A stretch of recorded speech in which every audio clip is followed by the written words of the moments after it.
Senator Schiff. Thank you, Mr. Chairman. Mr. Dubra, first of all, thank you for taking the time to meet with my staff. I appreciate that. I served in the U.S. Attorney's Office in Los Angeles. I was also in the public corruption, government fraud section, prosecuted corrupt government officials, fraud cases, an espionage case against a FBI agent who spied for the Russians. In all the time I was in the office for about 6 years, so considerably less time than you were. But nevertheless, never had any political figure contact me to tell me you should bring a case against so-and-so or you should refrain from bringing a case against so-and-so. Never had that experience. And I worked predominantly under Republican attorney generals until I think the end of my tenure in the U.S. attorneys. Was that your experience as well? Did you ever have a political figure tell you who you should prosecute or that you should refrain from prosecuting someone? Senator, I enjoyed the meeting with your staff yesterday. I see them behind you. We had a great discussion. I thank you for that opportunity to be in your office. And the answer to your question is no. Nobody's ever told me to prosecute a specific person or not to prosecute a specific person. And how would you handle a circumstance where someone did tell you to prosecute someone or that conversely you should drop a case against someone for political reasons? Those who are responsible for my nomination, sir, I'm confident that they know my background. I'm confident that they know I've never done that and will never do it. And I'm confident that they know that I will only follow the facts as applied to the law. As I said before to Ranking Member Durbin's question, any kind of public corruption investigation, and you know this from your 6 years in the U.S. Attorney's Office in the Central District of California, there has to be predication. You can't just investigate somebody to investigate somebody. There has to be specific and articulable facts that predicate an investigation. And I've evaluated that even to start an investigation and worked hand in hand with the FBI when I've done my local public corruption cases, my state-based public corruption cases, and the nationwide public corruption cases that I've investigated. If you don't have it, you don't start it. What's up, everybody? Welcome back to the channel. What I found fascinating about that answer right there, so basically anybody out there, if you're committing crimes on a massive scale and the investigators just don't have any evidence for a predicate for an investigation, you can just continue to commit your crimes. Like, you could know somebody's committing crimes. There's nothing you can do about it without some form of probable cause that you could go after this person over. That is fascinating as hell to me, but, you know, that is our system, and it is what it is, folks. But I'm going to try something a little bit different. I'm going to add, instead of just doing the 5 minutes and doing just Democrat or Republican, I'm going to put the two together. Basically, I'm going to put Adam Schiff on this one with Ted Cruz. I'm going to smash these together, so you guys let me know if y'all like it that way, to have kind of both left and right, or if you like just the individual 5 minutes or whatever it may be from whatever senator or, you know, representative or whatever it is, whatever we're covering. So y'all let me know about that down in the comments, and y'all smash that like button for me. Subscribe if you're new around here. Share this video anywhere and everywhere you can. Click the join button, sign up and become a member. That's the best way to help this channel expand and grow, by the way. And without any further ado, folks, here is the rest of the... You know, Mr. I heard you make a similar response to Senator Durbin in terms of you don't think you'll be put in that position. And it calls to mind a conversation I had with Mr. Blanche prior to his confirmation, when I think he expressed the same view. I'm not going to be put in that position. And we've heard that from any number of nominees in this administration. I don't expect I'll ever be put in the position that you're describing, and yet they almost all have. I'm grateful for your optimism, but I think it probably is only a matter of time before you're put in that position. And as my colleagues have indicated, I think the question is how will you respond when you are put in that position, not whether it will ever come up. So let me ask you this. Ever since Watergate, there has been a strong norm, guardrail, that has maintained the independence of the Justice Department from pressure from the White House. This was part of the post-Watergate reforms. And it served our country remarkably well in insulating the department from political pressure. Presidents over the course of years have set general policies. I want to see more prosecution of drug cases, or I want to see more prosecution of corruption cases, or I want to see more prosecution of illegal immigration cases. But since Watergate and until now, we have not seen a White House identify individuals they want prosecuted. This goes beyond anything I think we saw during Watergate.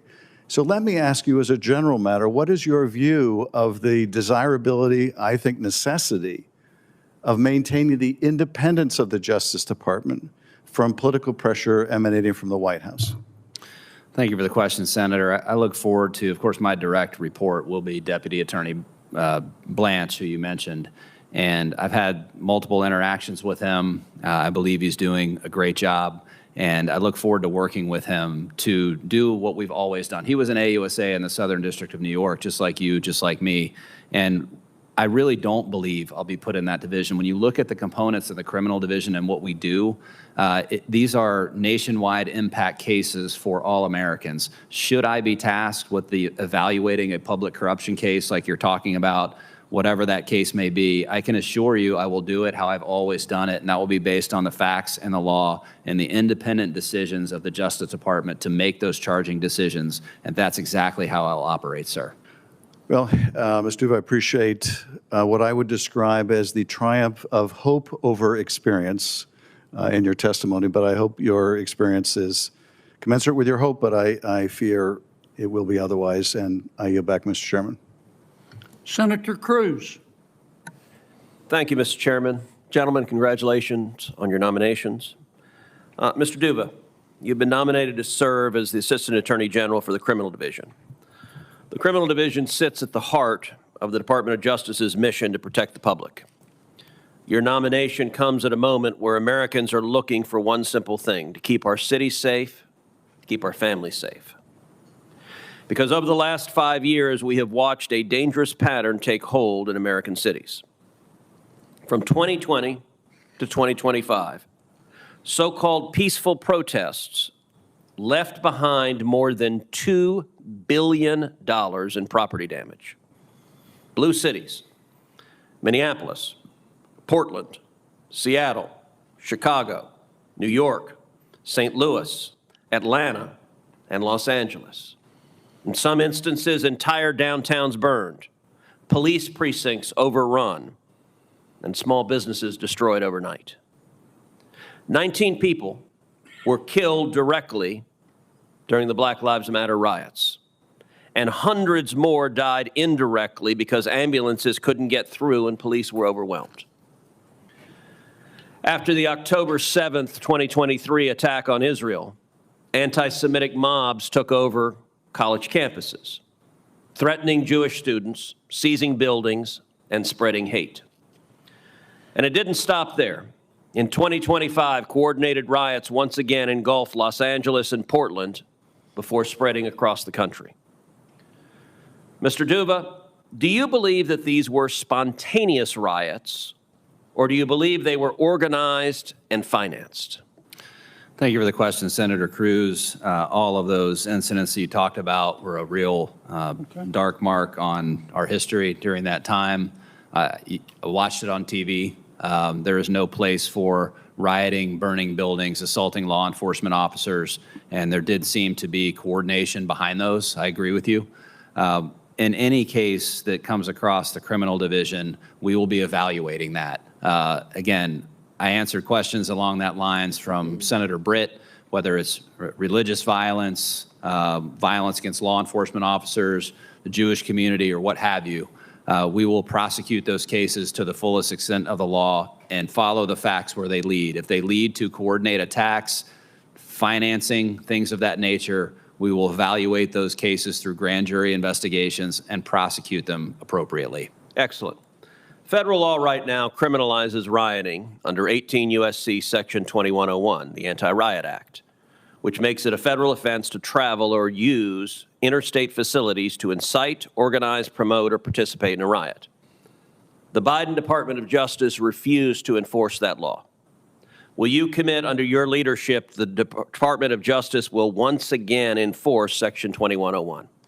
Yes, Senator. I think the best way to do that is you partner with the U.S. Attorney's offices in those areas. You mentioned Portland, Atlanta, some other cities, and that's exactly what I intend to do as the head of the criminal division, to have relationships with the U.S. attorneys in those areas, to contact them, let them know. We'll just want to operate on our own. You do that at times. The U.S. Attorney's offices do it at times, but it's best when you work together, and we will do that to prosecute that statute. Excellent.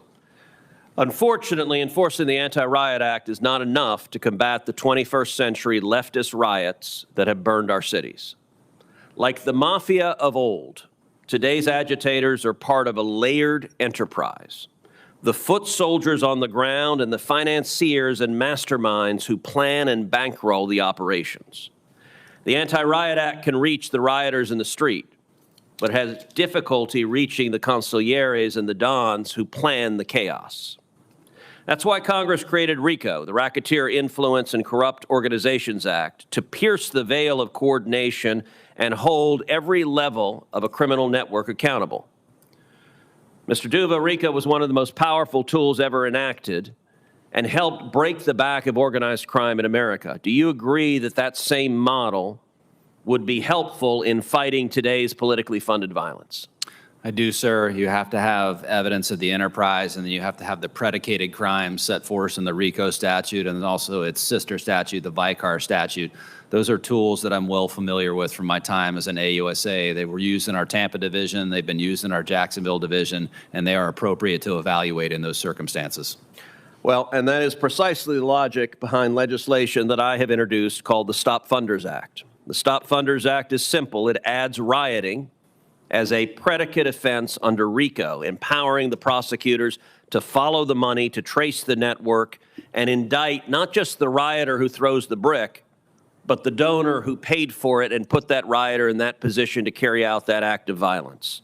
It would give DOJ the tools to dismantle the financial architecture of political violence.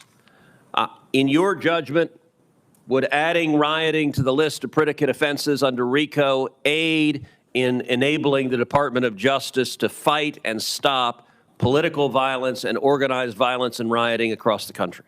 We'll take all the tools we can get, Senator. I look forward to those discussions with the Office of Legislative Affairs and Legal Policy. Terrific. Thank you very much. Okay, so to address Senator Cruz's legislation right there, that would be great. That should have been put in place a long time ago, folks, a long time ago. We could have blew the doors wide off. As a matter of fact, BLM, that whole riot, that would have never happened. As a matter of fact, you might have seen some, random protests here and there, but it would not have been nearly as large as it was. What's so fascinating about all these protests is bricks just randomly happen to show up. They print out all these flyers and these posters and all this other nonsense. You can tell these people are getting funded. NGOs, for crying out loud, were funding these protests. We saw several NGOs that were getting funded by USAID, as a matter of fact. This was all in foreign countries, though, that were funding protests. They were sending money for this and this and that. That would all come to an end, folks, because we know when the left protests, they also riot. It always devolves into some sort of violent nonsense, and that would cut that out just completely. That would be great, folks. I don't know why, like I said, I don't know why they haven't done this a long time ago.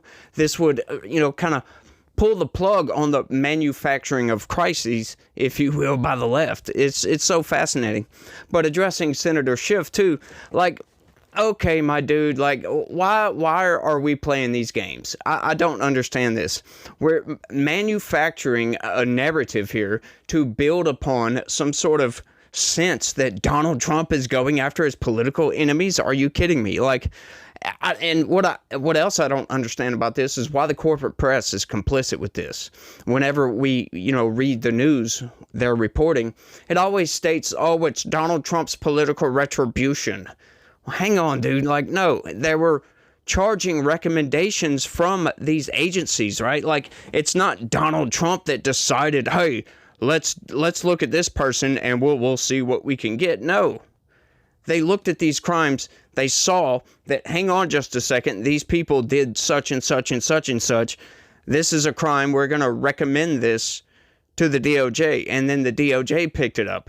Right? And then you have all these Democrats. They love to latch on to the fact that somebody in the DOJ said, oh, well, I'm not going to charge this person, and then got fired, as to add fuel to the political retribution fire over here. Like, no, I'm sorry, look, that's insubordination. And once again, they're faulty on the reporting on that. They say, oh, well, this is just part of Donald Trump's political retribution campaign. Blah, blah, blah, blah, blah. They said that they weren't going to charge this person because the evidence wasn't there. Well, hang on. You guys have already reported on the evidence. That's where I got my information from, and I know that that's plenty of evidence to go after anybody. Letitia James, Adam Schiff, all of these people that Donald Trump is going after. We know for a fact it's the same thing with Comey and Brennan. We know for a fact they lied to Congress. We saw the hearings. We saw the lies, the sentences where they did not tell the truth to Congress. And then they want to pretend that it's Donald Trump's political retribution, right? Sure. If Donald Trump wasn't in office, they wouldn't go after these people. Why? Because the elites protect themselves, of course. And I guess the corporate press, they want to put their foot in that door as well. So they're going to protect the elites also, I guess. I don't understand why. It's to the detriment of their own credibility, because we lose more and more faith in the corporate press, the mainstream news, every single day that they lie. They manipulate just about everything that comes out of these institutions, folks. It's insane, some of the manipulations. Like, if you guys follow my regular news videos, your mind would be freaking blown as to the level of manipulation that comes from the written news, if you will, or I guess these days it'd be the typed out news. Of course, it's been typed out for a long time, but you get what I'm saying. It's digital words. They write with a digital pen. It's fascinating, though.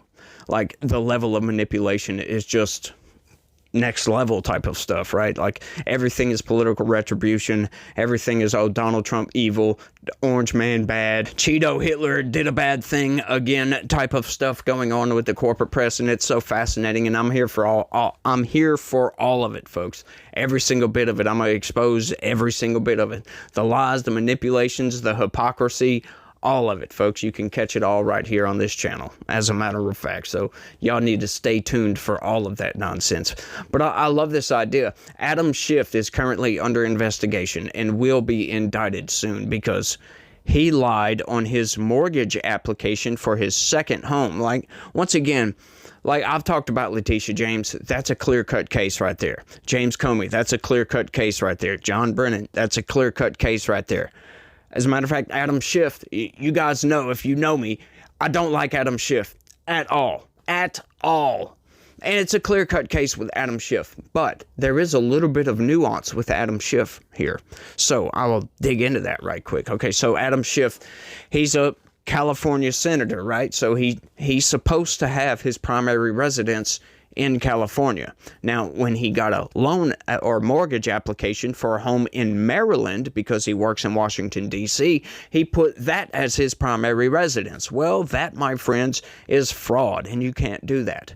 But at the same time, like I said, the nuance to that is basically, okay, he's in Washington, D.C.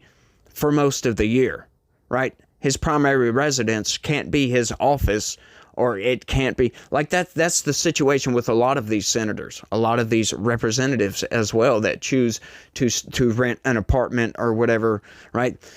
That's an avenue maybe he should have took, right? Because once again, you can't say that your residence in Maryland because you work in Washington, D.C., 80% of the year. You can't say that's your primary residence if by law you must have a primary residence in the district that you're representing. So it's a clear-cut case right there. But once again, like I said, if anybody deserves to weasel their way out of this, it would be Schiff. Because once again, his primary residence, because he works in Washington, D.C., and they're always in Washington, D.C., should be in Maryland. That would make his primary residence his secondary residence. As for technically speaking, this is what I'm trying to get at here, is technically speaking, right, his Maryland residence may be a secondary home, but technically, right, getting rid of all the legal mumbo jumbo, it's his primary residence because he lives there the vast majority of the amount of time, right? So that's kind of where I say there's a bit of nuance to this. But once again, it's still a clear-cut case, and it's still mortgage fraud. As a matter of fact, if you or I were to do this, we'd be nailed to the freaking wall if got caught. You can't do that, right? You get favorable loan terms, blah, blah, blah. That's the exact same thing that supposedly Trump did with Mar-a-Lago in that fraud case, the Letitia James fraud case. He supposedly, lied about some square footage or whatever and overestimated the value of that property, according to them. But according to Deutsche Bank, it wasn't that overestimated, right? It was just a little bit overestimated. But once again, there was no fraud. He did not get Donald Trump did not get the mortgage, the loan, based upon the numbers that he gave initially. He got the loan based upon adjusted numbers from Deutsche Bank doing their due diligence. So once again, that would be like, in this instance, in the instance of Adam Schiff, somebody coming up and doing the paperwork or whatever, them noticing, hang on, he put this as his primary residence, he's a senator, he can't do that, that violates the law right there. You have to have a primary residence in the district that you represent. So hang on, if they would have caught that at that point in time and corrected it and put, oh, this is a secondary residence, and based his loan on that, right, on the facts of the matter, based upon that being his secondary residence.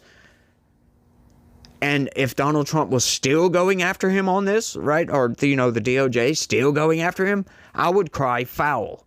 Abso-freaking-lutely. Because nobody was harmed. They caught the mistake, whether it was intentional or not, beforehand. But in the case of Letitia James and Adam Schiff, the mistake wasn't caught, and they went through with the favorable loan terms, and they got their mortgages or whatever based upon fraudulent information. I don't know why that was so hard to get out, but it was. But I think I've rambled on for long enough. Hopefully you guys are still around. Let me know down in the comments if you're still here. I'd love to know that. That would be great. Put like a thumbs up or something down in the comments section. I'd appreciate that a whole hell of a lot. And I'd also appreciate if you guys would smash that like button for me. Subscribe if you're new around here. Share this video anywhere and everywhere you can. And click that join button. Help me fight back against the corporate press to get the truth to you guys. And check out my regular news videos, folks. They're great. They are highly informative, if you will. So y'all do all that for me. And you guys remember that God has a plan for all of us, folks. Every single person out there, he has a plan for. We must praise God in everything that we do, everything in our daily lives. God is always first. America's second. Just kidding. Then our family, then our city, then, blah, blah, blah, priorities, if you will. But God loves each and every one of you out there. So y'all try to remember that, and, y'all try to have a good day and stay legitical. Peace.